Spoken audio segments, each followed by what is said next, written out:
And joining us now on the debate for the full hour, in Claremont, California, Tammy Schneider, Professor of Religion at Claremont Graduate University. And here in studio, the Reverend Dr. Karen Hamilton, General Secretary of the Canadian Council of Churches, Imam Hamid Slimi, Chair of the Canadian Council of Imams, and Stephen Sharper, Professor of Anthropology at the University of Toronto. It's great to have you three here with us here in the studio. And Tammy, happy to have you over the line, as they say, in California. And we should just let everybody know, we've got a bit of a satellite delay from here to California, so there may be some awkwardness during the course of the program. Hang in there with us, Tammy, and we'll make sure that you get equal time and that the delay isn't too bad. An admission off the top. Yes, we are only focusing on the Bible and on the Qur'an this evening because these are the texts of the world's three longest-lasting monotheistic religions. Obviously, there are other texts, there are other religions, but tonight, for admittedly arbitrary reasons, we have drawn the line at the Bible and the Qur'an, and that's what we are going to focus on. So lest, I'm just anticipating the emails we're going to get saying, what about? That's why. Okay, here we go. Reading the first see, you hear the satellite delay. The delayed laughter coming out of California. Here we go. This is our first graphic of the evening. If you would, Michael, please. Religious worship, and with it, religious symbols and texts, emerged as man began to realize there was something more important than the individual, the social group. In The Elementary Forms of the Religious Life, French sociologist Émile Durkheim pointed out that the symbols of God are often the symbols of society. Durkheim derived this proposition from how all societies divide the world into two categories, the sacred and the profane. Sacred things, often represented in religious symbols, are, quote, considered superior in dignity and power to profane things. So that's our topic tonight, the sacred and the profane, and I'd like to go around the literal table here and the metaphorical table in California to talk about the religious symbols and texts that Durkheim talks about and how they are used for good and evil in our world. Tammy, let's go to you first in California. Get us started. Give us an example of, if you would, of texts and how they're used for good and evil in our world. Start us off. Well, I would actually, as an academic, take issue with part of what Durkheim said, in that I personally am not convinced that all societies saw a difference between the sacred and the profane, because the whole concept of there being a separation between church and state, if I may, is a fairly modern concept. And once upon a time, you couldn't imagine there actually being something that was not on some levels sacred. And for a number of religious groups in the modern world, every action that you take is governed in some sense by this concept of sacred. So to say that you can do something that doesn't have, shall we say, sacred or religious ramifications, I think for certain groups would be incomprehensible. But let's just take that as a given.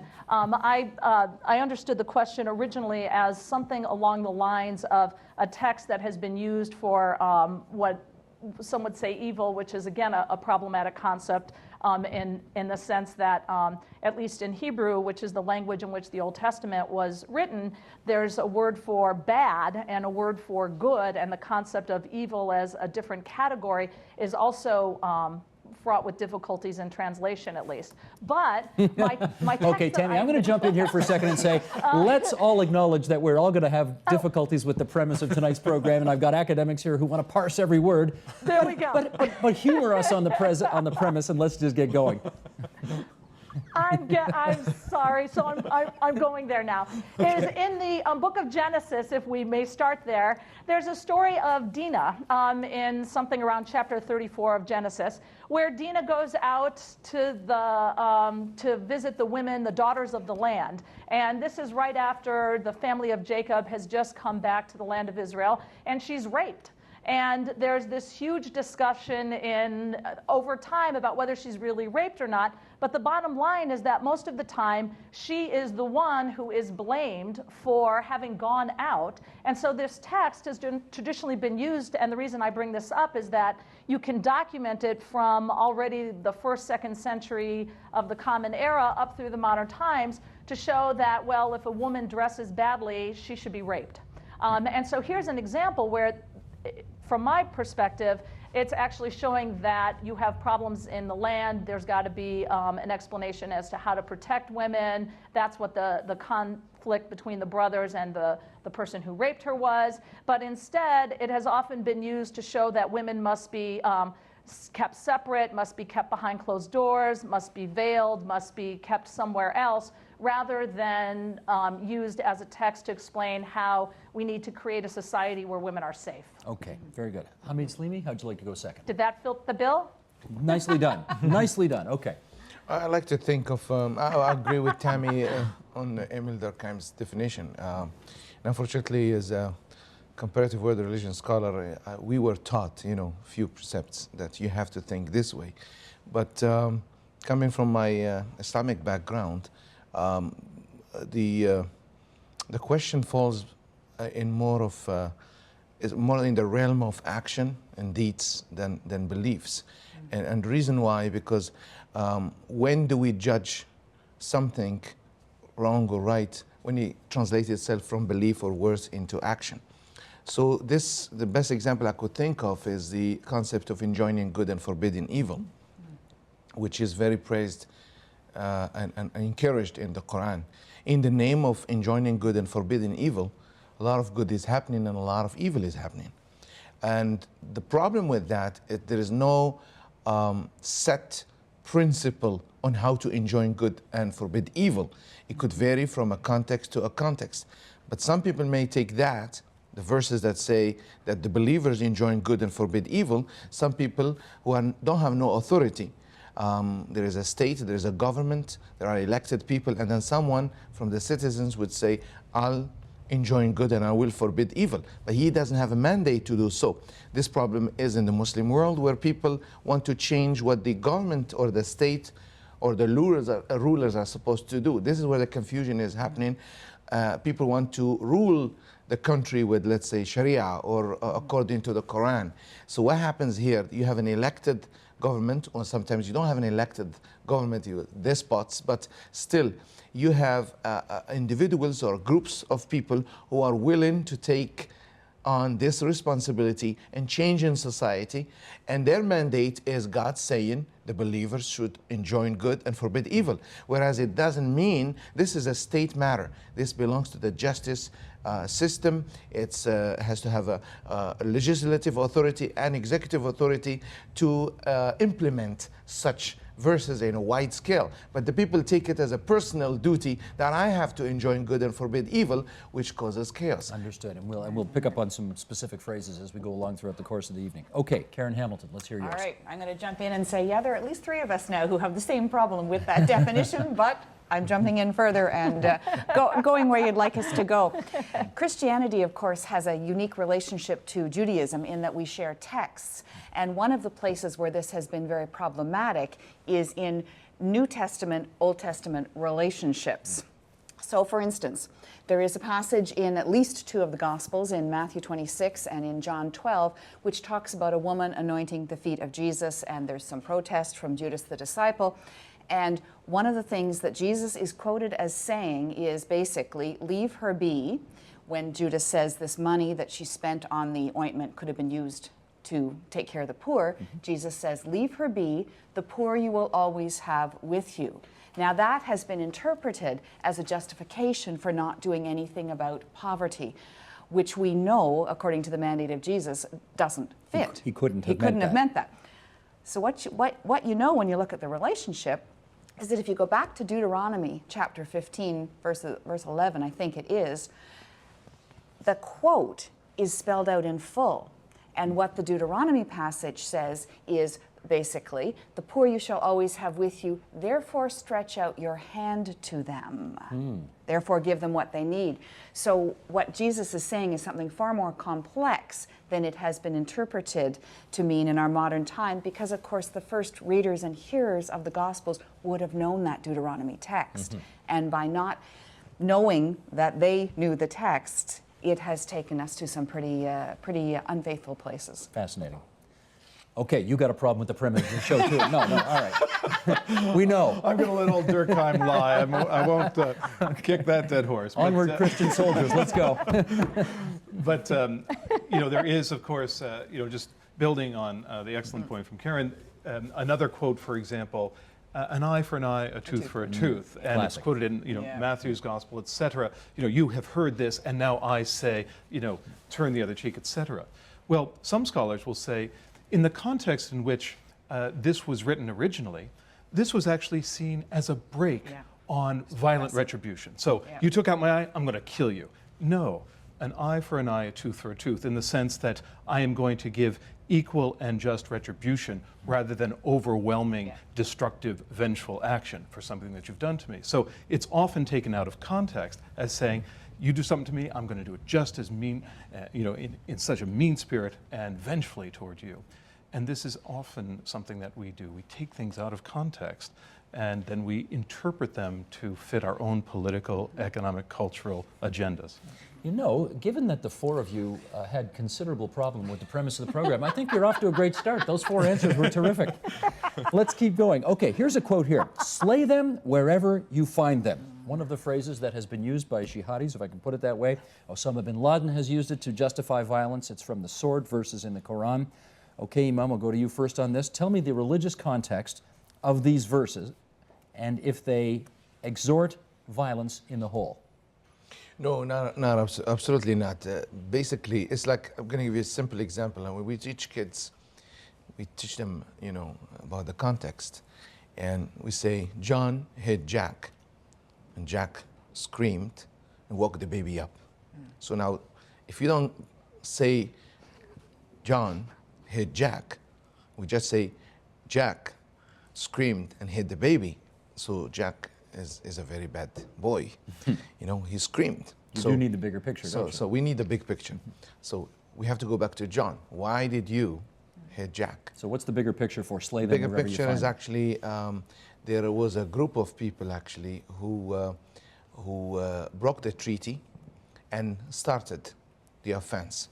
And that's mentioned in that implicitly, that's explicitly, there's implicitly in chapter 9 and other chapters where it comes in the context of defending yourself. So those people did actually break a treaty and started. So now you have to come here and read what happened. Not only we read the military context, we read the social context, we have to go back and read. It's very dangerous because the very verse you mentioned now is usually, quoted as a mandate to go and slay. Slay who? Even when he says the Jews or the Christians, does it mean the Jews all over the world or the Christians all over the world? Or does it mean the people who were known to be the Jews or the Christians or the pagans within that specific area? So it doesn't mean every Jew or every Christian or every pagan or every disbeliever. Otherwise, the Quran itself would contradict itself because it says, keep peace with those who want to keep peace. So the context of that is there were some pacts that were signed. And the funny thing is, we like some people actually, especially in the internet, you see, it's very common. This is from chapter 9. They would like to quote this verse. And they don't tell you about 12 tribes that did not break the treaty. They talk about the 3 tribes which broke the treaty. There was an agreement between Prophet Muhammad and the tribes. They included Jews, pagans, Muslims, and people from different faiths and people with no religion. So within that context, some, whether they were believers or not, broke the treaty. So the general rule is not about, it's not a religious issue. It has nothing to do with a specific religion. It was about a military agreement. Okay, I want to have Tammy comment on that, but just before I do, you just mentioned the Prophet Muhammad, and you did not say peace be upon him. Well, peace be upon him, I should say, but I only raise that because every other time that name has been raised in the studio by an imam, that has been said. And mentally I said it mentally, actually. okay, I want to just make sure, peace be upon him. if I can use this I word. can say it in Arabic, sallallahu alayhi wa sallam, if you will. I just want to make sure everything's kosher here, that's all. Yeah. Okay, Tammy Schneider, I'd like you to come in and comment on the explanation. See the delay. You see? I said kosher, 2 seconds later we got the laugh. Well, Come on in here and comment on his answer, if you would. okay. Well, Oh, I would love to. Actually, it does on some levels come back to my initial statement, though, about there not being a separation between church and state, because here's an example where it was in reference to a treaty, but because you've got this close connection between what you do religiously, what you do militarily, what you do, there's no separation, everything holds these great ramifications. That's why people are taking these things into the political context, is because for a lot of people there really isn't that separation. I would also argue that that you have a number of places within the biblical text, certainly what's called the Old Testament, where the text does disagree with itself, and where you almost everything that you could advocate, there's something in the text that actually flies in the face of that. And so the same thing with war. But it's very clear in the biblical text that there is, while there is a dream in certain books like Hosea and Micah, that there will be at one day an end to all war, there's also a recognition that there are times when you have to protect yourself. And it is not, that war is not always the answer, but sometimes you have to go to that extreme. And so I think using, it's interesting to just sort of look at the rhetoric from most modern wars, or any war, right? As most of the time the person who is starting the war is not the aggressor, but actually they're taking a defensive posture, regardless of how ironic that may seem, and God's always on their side. And that's because you can pull out texts from most religions that advocate war in certain circumstances, and others that advocate peace. And so it's sort of not only decontextualizing it, but it's also picking and choosing. Well, let me go to Karen Hamilton on this one then. Let's take one out of the Bible, the book of Samuel. Yeah. You've got a passage where God instructs King Saul to attack the Amalekites. And through Samuel, God tells them to kill men, women, infants, nursing children. What's the bigger context here that we need to understand? Bigger context is not easy, of course, which is what you know, which is why you picked this topic for the program. But the text says that God orders that. But this is one of the places where we need to push. The text was, of course, written down by human beings in what they thought was to be believed and acted on. It's a story about their relationship with God and the complexities of that. So I would push back at the text, which is a textual method of interpretation. The text pushes at the text itself all of the time in different places. So we as believers can also push back at the text and say, no, we don't believe that God ordered that. We do believe that people may have believed that at the time, but subsequently, through the course of human history and the development of relationship with human beings to God, we understand that no, God didn't order that. What language would it have been written in the first time? Hebrew. And then translated into? Well, it's been translated into hundreds and hundreds and hundreds since then. Right. But first Hebrew, that would be the first language. And so the thing is, too, you also would want to look at the original language always. That's what I'm wondering, if there's something lost in translation here as well, In potentially. terms of that, there are lots of things that have been lost in translation. Tammy's trying so hard to get in. There are lots of things lost in translation, but in this particular passage, not necessarily. The text in Hebrew reads similarly to what you see there, but what's lost in interpretation is the development of understanding of relationship of divinity to humanity. Okay, let me get Stephen and then Tammy for a comeback as well. You want to comment on that one? Well, just to build on that insight, that these texts, of course, come out of a community. And in the case of Hebrew scriptures, it's a story of a whole people. I mean, this is different from the Christian scriptures, which often focus on Jesus, his story, and his disciples. The Hebrew scriptures, and Tammy, of course, can help us here, but it's the story of a whole people as they built a nation, as they tried to be faithful and, respect this covenant with their God. And that's a social history, that's a faith-filled history, etc. So it involves wars and intrigue and kingdoms and lost kingdoms. And people at that time are trying to interpret the will of Yahweh as it acts in history. And so we can never look at these texts at one level. And sadly, there's a tendency today, I think, to look at so much text, whether it's sacred text or secular text, in a literalist, fundamentalist way. And we have lost the nimbleness, the nuance of analogy, of theological metaphor, of imagery, and this is a great cultural loss. And so we look at everything in a literalist perspective often.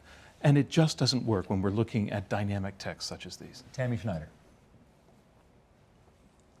Well, and the point about the Amalekites is exactly what you're saying is for the biblical text in general, the Amalekites are the big bad guys, right? And so the Amalekites keep coming back, and because Saul doesn't slay the Amalekites, they keep coming back. And so way later in the book of Esther, which is supposedly the Persian period, the bad guy in the book of Esther, Haman, who tries to kill all the Jews because he's got a personal problem with one particular individual, is a son of Amalek. He's an Amalekite. And so the Amalekites keep coming back even within the story of the biblical text because that's the big enemy. And so that's used almost metaphorically as the person who, by not thwarting them then, are going to come back and haunt them. And so, the Nazis are often treated as, the sons of Amalek, simply because that's the continuation of that metaphor. So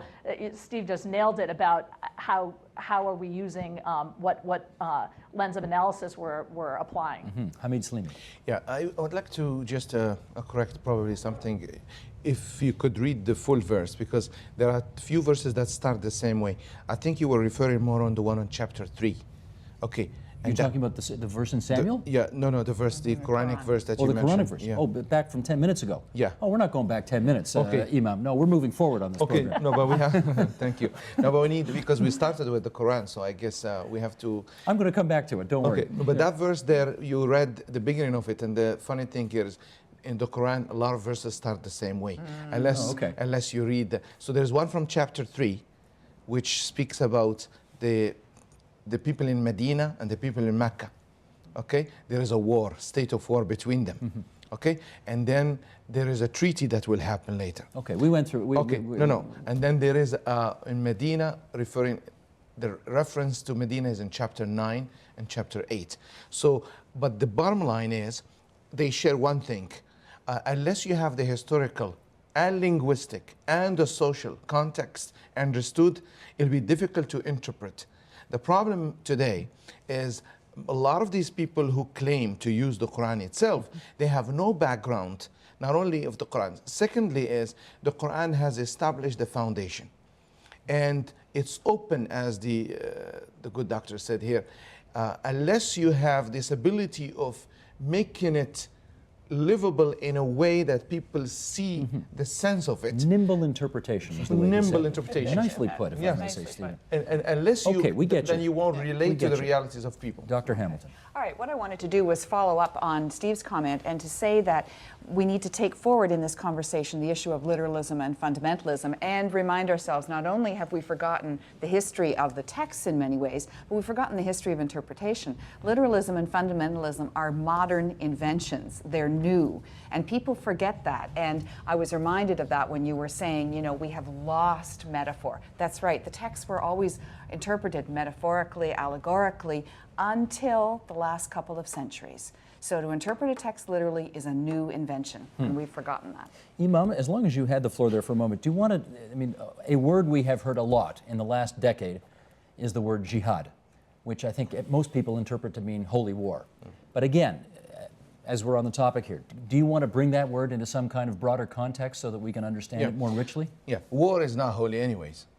War is not holy. Where there is blood, there is no holiness.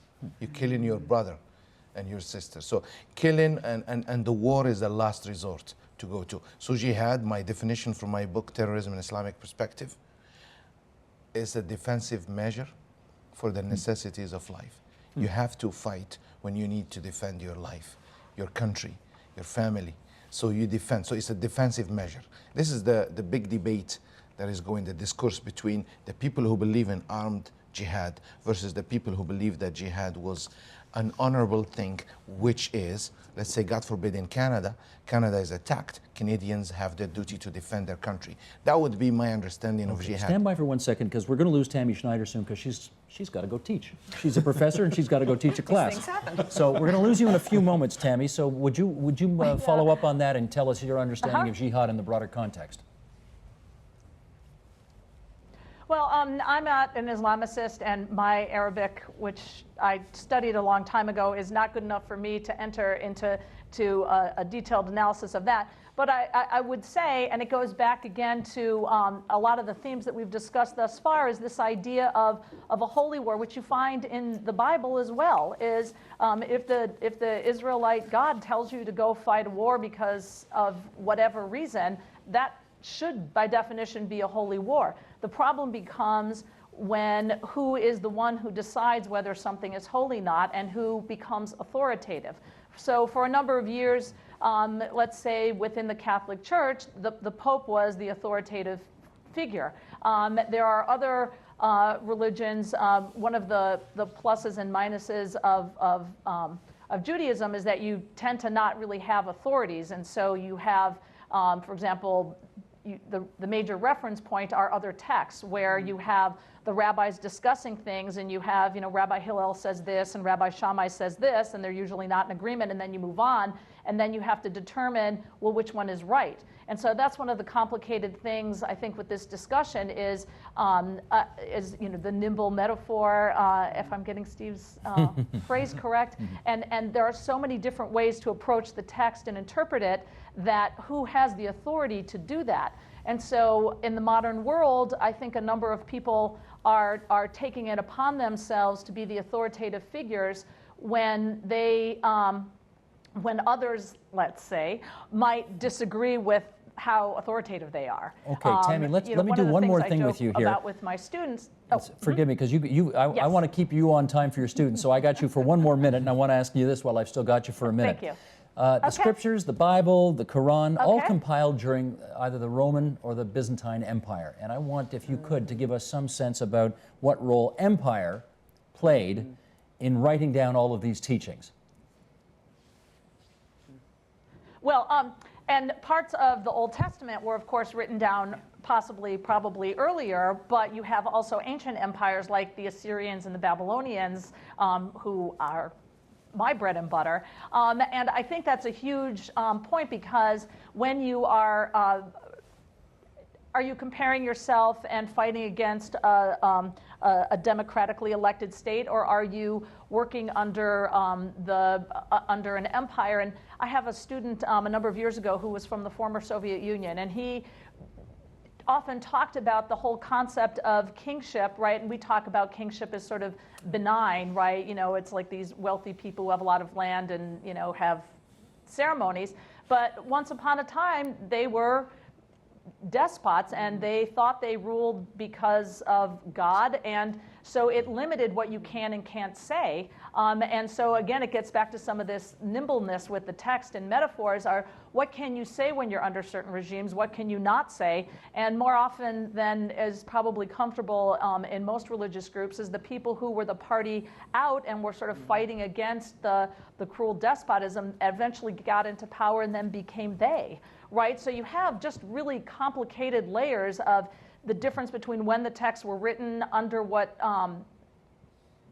situations, and then how and when they became accepted and authoritative, and then who uses them to hold on to their authority or to gain authority. Tammy Schneider, we hate to lose you, but we understand that you've got to go teach, and that's what you do. So thank you for joining us on the line from California. All right. And, thank you so much. We leave you to your students at Claremont Graduate University. Appreciate you being here on TVO tonight, Tammy. Thank you. Now, follow up Stephen Sharper, if you would, on this as well, the notion of empire and what role that may have had in all of this. Yeah, I think empire is a large shadow that dogs all of these texts and continues to dog the traditions that we're talking about. And of course, in Jesus' time, first century Palestine, he is in an area that is under the heel of the Roman Empire. And so you see this in many of the texts in the New Testament. Give to Caesar what is Caesar's, and to God what is God's. The whole movement of the Zealots, the kind of enticement of Jesus, are you going to be a revolutionary political military leader? This kind of expectation. And so the kind of framing of the Gospels are in part framed by that empire context and this kind of call of Jesus to look at these realities into a different kind of kingdom. My kingdom is not of this world, etc. is a counter-distinction to the kind of hopes, expectations, and kind of embodiment of a political revolutionary agenda. So this is the framework and the repression in which this gospel is emerging, the Gospels of Jesus. And what's also interesting is that the hatred that exists, the enmity, when you are with a tax collector who is collecting on behalf of this empire that is squelching your faith and your people, etc. And the call to love that person, to welcome them in as friends, is scandalous.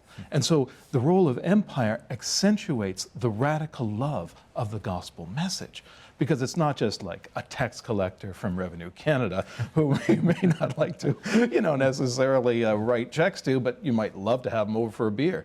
But this is this is a leather-thonged instead of a jackbooted, Roman Empire that is got its foot on the people's neck in some sense. And you're saying that representative is my friend. So it contextualizes the deep radical nature, in some cases, of the message. Indeed. Different empire in your case. Yeah, because you mentioned the Bible, the Qur'an, and the books, and there might be an influence. I would say it's totally different because the Qur'an was written in an isolated area, separated society, tribal system, lawless societies, separated entities. And here comes the Prophet, Muhammad, peace be upon him. And he comes and he unifies, and not only he brings the religion in the premise, of course, that restoring the religion of Abraham, but also uniting people under one leadership. Then there is a debate after his demise. How do we lead? And what is the role of the leader, the political leader? And he happens to be also the religious leader, like the Pope. And then later you have the split between the Sunni and Shia, not on belief, but on how we run the country. So some said we institutionalize the authority, and others, they say we will routinize the authority. And then we have the question today, is democracy enough for us? I believe that's the way to go, because at a certain time, we depended on charismatic leaders, on heroes and knights to lead us. Today, it's not, the power is not necessarily in the sword. The power is in the intellect, power in the management, in the planning.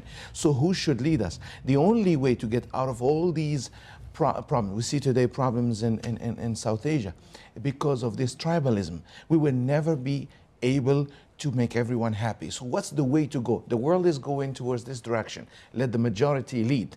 As Winston Churchill says, it's not the ideal, democracy is not the ideal, but it's the best alternative we have. And this is actually the call of many masses of Muslims today in the Muslim world. We know enough what to choose and give us the right to choose our leaders. That is part of Islam. The Quran itself says, let your affair be consultation amongst you. And even the Prophet himself was subject to that consultation. And God told him in chapter 3, you are going to consult. So you must consult those around you. Although you're given this authority, you receive a revelation, yet forgive and consult and take their opinions. And he embodied that example by taking opinions from different people. And he was criticized heavily by his followers. Why are you listening? In a measure like the Treaty of Hudaybiyah, which was between the Meccans and the Medinis, he chose the opinion of his wife, Salama, over the opinion of all his companions. So this is where we should go, and this is where the world is moving. Unfortunately, some want to go the other way, 180 degrees. Let me, Karen, read to you first this quote from James Badawi, PhD at St. Mary's University, and then I'll get you to comment on it first. Okay. Humanity lives today in a global village where no people or nation can live in isolation from and indifference to what goes on elsewhere. Our world is so interdependent and so interrelated that peaceful dialogue has become an imperative. In spite of the general erosion of commitment to religion, however interpreted or misinterpreted, it still plays a pivotal role in shaping people's attitudes and influences their behavior. In spite of serious instances of abuse of various religions by some of their claimed followers so as to justify or instigate acts of brutality and bloodshed, there are positive and helpful common themes in these religions. Okay, so says Jamal Badawi. Here's the question. Fundamentalist Christians in the United States, of course, gained, I think, significant prominence under George W. Bush's presidency. And they often, I guess, recited the biblical phrase, I came not to bring peace, But a sword. the sword of Jesus. You Right. know where I'm going here. This was used to rally people for war, for assassination, for whatever. Have fundamentalists played a role in what Dr. Badawi refers to as the erosion of religion? It's a good question. It's a complicated question. You knew they weren't going to be easy. So let's start with the fact that I said before, fundamentalism and literalism are modern inventions. So we need to start any kind of question around them from that context. It's not as some of the adherents to those positions will say, it's not a needing to go back to our roots. It's a remembering that this is a new position that has been taken in recent centuries. So start with that. Eroding of religion. Let's go there next. It depends. The answer is it depends. In the West, we see that some of the denominations, I represent 23, there are 23 denominations in Canadian Council of Churches, some of them are seeing fewer adherents and are seeing financial implications because of that. But that's true perhaps in North America and Western Europe. In countries like Africa, faith is just taking off. In many places in the world, in Russia, faith is just taking off. So we have to also kind of bear that in mind, that we in the West are not actually the center of the world, although we sometimes like to think that we are. So there's another piece of it. In terms of those who take a fundamentalist, literalist, modern perspective, have they caused some divisiveness? Of course. Have others through the history of religion caused divisiveness? Also, of course. In terms of that phrase, Jesus said, I came not to bring peace but a sword. Again, it becomes a context issue, like the verses that we quoted before. Did Jesus ever physically carry a sword? No. Did he come to say, there are things that are really important? There are things that are so important, for instance, to go back to our previous example, caring for the poor and the vulnerable, that those who absolutely ascribe to his message and to those important central tenets may end up, they may find themselves in a position of difference or tension with those who do not ascribe to those tenets. Can there be conflict? Do I find myself in a position of conflict when one of my own immediate family says, I don't think we should be thinking about giving money to Africa because it's all corruption there? Is there like a sword that has gone through that relationship? Sometimes. You want to follow up on that, Stephen? Yeah, I saw you jotting a few notes down there. I know, and this is a very interesting question because we live, we say, in a secular society, and yet, as is being, that's right. But you know, as Karen's pointing out, 85% of the world's population reads reality through a religious lens. Absolutely. And this avoidance of this fact at the level of State Department, at the level of diplomatic corps in Canada, has come back to whipsaw against Western nations. Years ago, I think it was Oxford University Press had a book, Religion, the Hidden Dimension of Statecraft, something along that. And it talked about, in case after case, where particularly U.S. foreign policymakers had not taken into account the role of religious dynamism. We did this very issue on this program last week. We had a guy from, I think, Carleton University, James Ron. James Ron, yeah. James Ron had done a piece in the Toronto Star Yeah. recently on this capsule. I mean, again, this time and time again is a dynamic reality that many people think we've moved beyond. They've swallowed holus bolus, the secularization thesis, and thought we just moved beyond those kind of irrational superstitions, and through the light of rationality and post-Enlightenment science, we don't need these religious kind of holdovers anymore. Well, this is still a very dynamic, living reality, and these traditions are dynamic and living. And when this is ignored, we are in a very big hole, because for example, if we're trying to address issues of violence and nonviolence, and we're trying to address issues of ecological destruction, and we're just going through that thin upper membrane of secularized human rights theory, we're not going to get to the depth of the ethical, spiritual foundations that most people on this earth walk with in order to make these transformations. Let me try this argument with you. You've heard this 1,000 times, I'm sure, which is look at all of the wars around the world that have been started in the name of religion, from the Crusades to the jihads of today. Conversely, would you want to make the argument that can you imagine how much worse it would be if people didn't have the quote-unquote morality of religion overseeing their actions?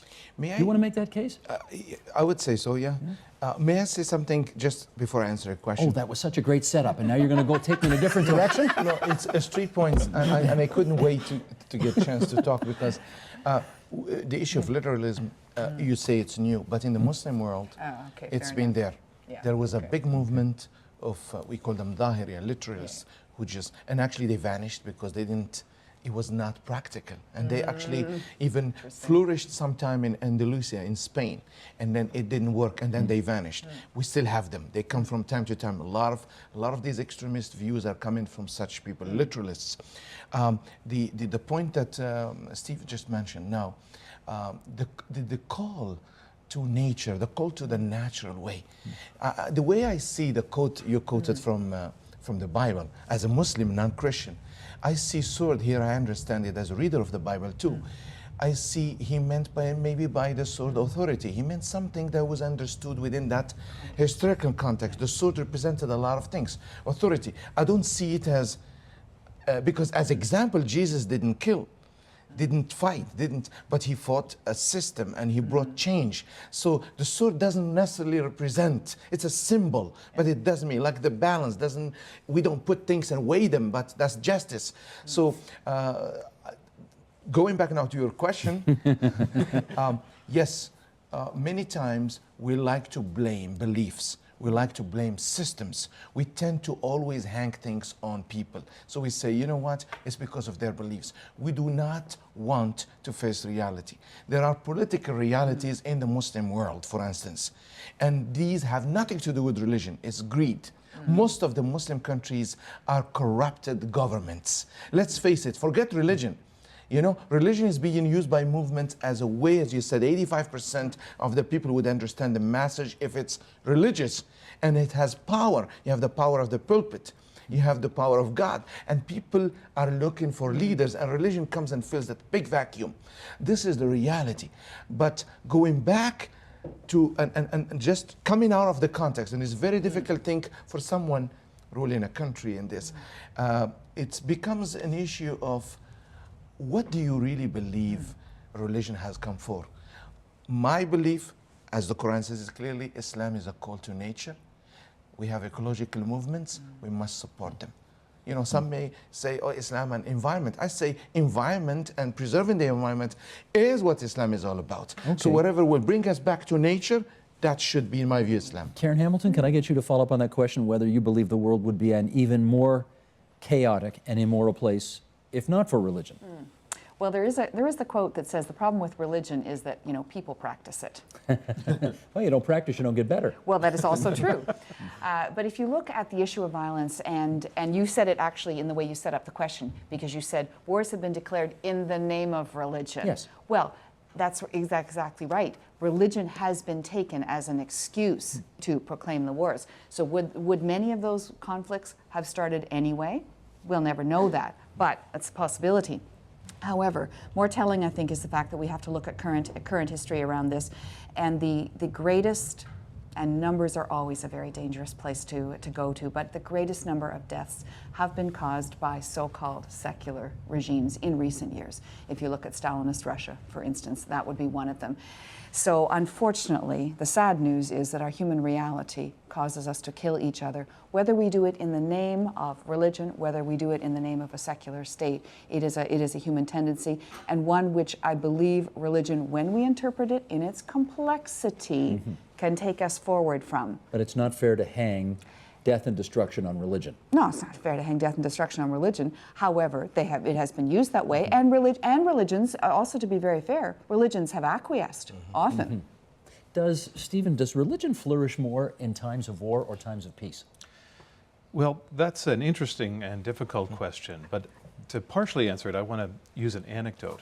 This summer I had a chance to interview for the Toronto Star Wilmer Najuan. He's 89 years old, former chief of Cape Croker up on the Bruce Peninsula of the Chippewas of Nawash, a decorated World War II veteran. And in talking about some of his war experiences, he said, the two things you hear on the battlefield, which I heard all over Europe as men were dying, were appeals to God and appeals to their mother. And this kind of plea to that which is sacred to them in their last moments. And we also hear the phrase, there are no atheists in foxholes. I mean, so it's out of this kind of dealing with the incredible profundity of death of love, of life, that the religious questions emerge. And so we see these in wars, we see these in moments of great anxiety and stress. And of course, Marx would say religion is the opium of the people. But some interpreters of Marx say that wasn't entirely a negative assessment by Karl Marx, because he understood there was a value in that kind of sustaining energy of religion for people who are really facing oppression. So let's do this. We've got 3 minutes to go here. We've been quite all over the map on this discussion, which I hope you've enjoyed. I know I have. Very much. The common themes we all share that can bring all of the different religions to a more peaceful understanding of us all. Where do you want to start here? Imam, the common themes. Common themes that what matters for people, the welfare at all levels. People want to be happy, people want to be peaceful, people want to be loved and love, and people don't want to see suffering, don't want to see poverty. We can work together on all of these things. When it comes to us as individuals, we're all spiritual beings going through a human experience. And I like this Desjardins quote, which is beautiful. Not human beings going spiritual experience. So spirituality is a very powerful thing, and that links us. We just did a beautiful prayer, night vigil. Myself, you were there last night, over 100 different faith leaders. And together, our faith was raised. And I confessed publicly that my faith is high. So we were trying to do something for the victims of the flood in Pakistan. But we came all together. All of us felt spiritual, felt that we're closer to God. And it wasn't a specific prayer. So I think since we're humans, my definition, you can't be good Muslim for our context unless you're a good human being. Interesting. Okay, Karen Hamilton, your view. I think you're going to hear similar things from all of us, but I particularly like the Imam's emphasis on caring and caring in terms of poverty. We are all called to work together in that kind of mood and transcendent reality that we saw last night at that vigil for the good, for the betterment of all of us, which could include challenging. It could include challenging our society to work, for instance, towards the completion of the Millennium Development Goals. This is a common theme and a common role for all faith traditions, and I think you're going to see it emerging more and more and being more visible. Last word to Stephen Sharper. Yes, that notion of the common good, I think, is something that can be a common rallying moment for the world's faith, and particularly the issues of, as Karen's suggesting, widespread poverty, the gaps between rich and poor, and also this assault on the earth. It's almost a cultural, pathological assault on the earth. And so an option for the poor and an option for the earth can be really two rallying moments for the world's faith traditions as they try to build a future of compassion, wellness, and integrity. This sounds like a bit of a new thing, the environmental argument. You don't hear that as much, but you do now. You do now. That's right, you do now. Yes, The that's urgency. right. Yeah. That's right. There is an urgency. There is an Yes. urgency, and all of our faith traditions believe that the earth is the Lord's and the fullness thereof, and we are called to be stewards of that. We've always believed that. We just haven't always seen the imperative. Now we see the imperative in very graphic terms on a daily basis. And we're being inspired by the First Nations Yes. ourselves because of their call and attachment. They have a wonderful attachment to earth, and they could lead us actually because of their attachment to earth. I want to thank all three of you for coming in tonight for this wonderful discussion. Stephen Sharper, the professor of anthropology at the University of Toronto, and on the other side of the table, Dr. Karen Hamilton, the Reverend Dr. Karen Hamilton from the Canadian Council of Churches, Imam Hamid Slimi, the chair of the Canadian Council of Imams. Thanks so much, everybody.